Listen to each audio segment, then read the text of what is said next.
বাঙালির প্রিয় মাছ ইলিশ। বর্ষা শেষ মানে কি ইলিশ খাবো না?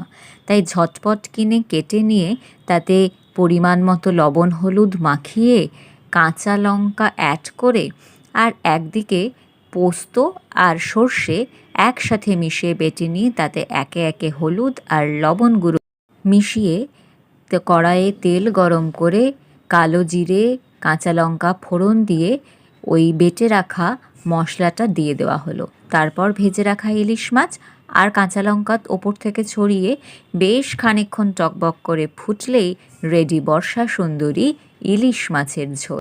অবশ্য কয়েকটা মাছ আলাদা করে তেলের সাথে ভেজে রেখে পরে লবণ আর কাঁচা লঙ্কা ভাজা দিয়ে একসাথে গরম ভাতে মেখে কিন্তু দারুণ লাগে।